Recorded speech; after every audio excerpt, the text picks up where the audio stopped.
Process for considering special exit criteria from LEP services in Spring Branch ISD. In education, we have several guidelines when serving special populations.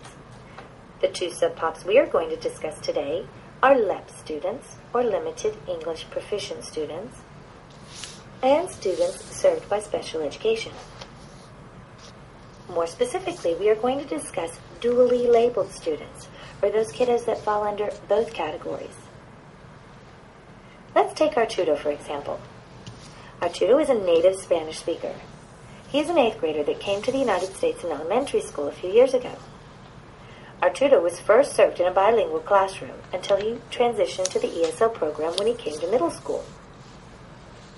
Because Arturo is a second language learner, the rate at which he acquires English is measured and monitored by his teachers, our district, TEA, and the federal government. Now let's talk about the day that Arturo may no longer need second language support in English. Maybe Arturo has reached the highest levels of language acquisition, or maybe, due to his disability, he's not expected to move beyond a certain language level.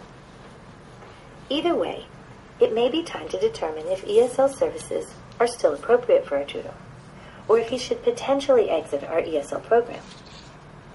As with everything in education, TEA has a specific process for exiting any student from bilingual or ESL services. Under Chapter 89, districts are required to use the current English proficiency exit criteria chart.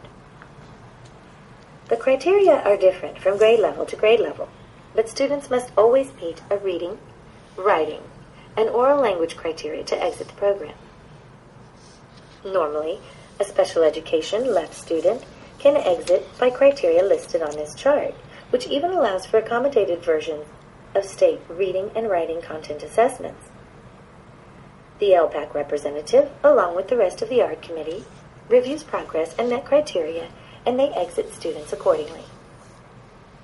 However, and here's the tricky part, what if Arturo is unable to meet the criteria due to his disability? What if he's going to take a different state assessment for reading or writing, one that's not listed on this chart? Or what if his disability prevents him from reaching advanced high on TELPAS? This is where another specific process from TEA comes into play. There are 6 steps that every LPAC and ARD representative should be familiar with in order to make decisions for their dually labeled students. Key ARD and key LPAC members should collaborate and should always have the state guidelines handy during their meetings. This is because the state of Texas is very specific about the criteria and how you go about setting it.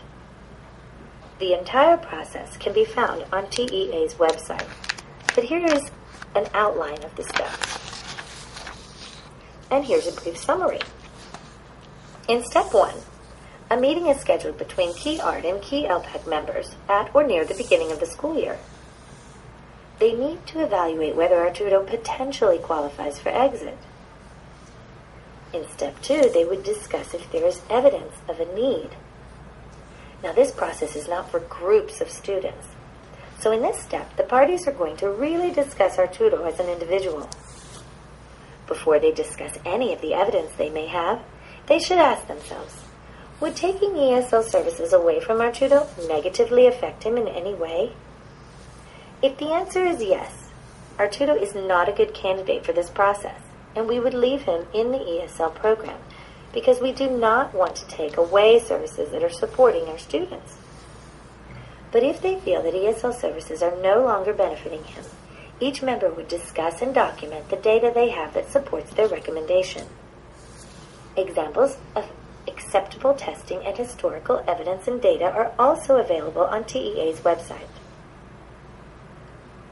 Members should also keep in mind that the need for this type of special criteria must be the result of the nature of Arturo's disability. In step 3, they specify assessments and English language proficiency test standards.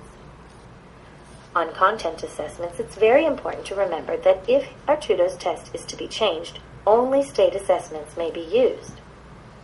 the state of Texas provides different versions of their assessments for special education students, all of which may be used, but all students must still meet a state-established passing standard in order to meet exit criteria.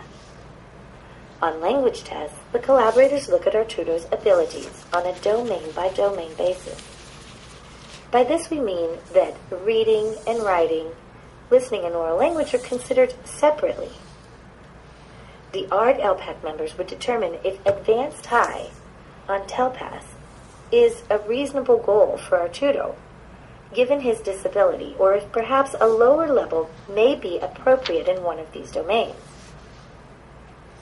They could also consider recommending that he take a different writing or oral language assessment. A list of approved assessments can also be found on TEA's website. In Step 4, they are required to prepare documentation. In Spring Branch ISD, we have a two-page form in our SEAS program that may be used for this documentation and is also intended for formal ARDs. In Step 5, they discuss the recommended exit criteria in a formal ARD committee meeting. This may or may not be the student's annual ARD meeting, but it must be held early in the school year and prior to the testing they have designated in the collaboration documentation. This is when things would formally be set if the ARD committee is in agreement. Then the IEP would be updated with the documentation. All of these steps have happened prior to spring testing.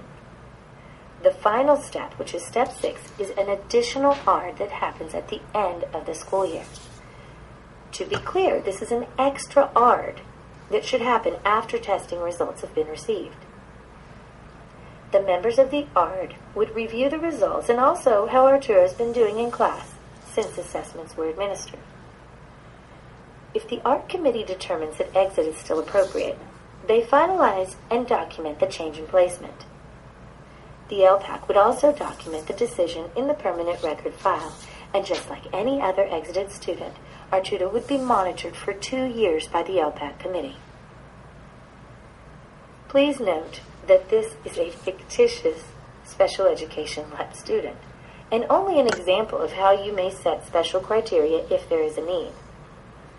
We certainly want to be serving all students for whom LEP services are appropriate, but we also know that unnecessary labels can negatively affect our students.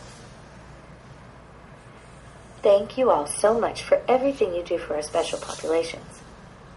If you have any questions about ARD-LPAC collaboration issues, please contact the ESL Bilingual Department or your Special Education Department representative.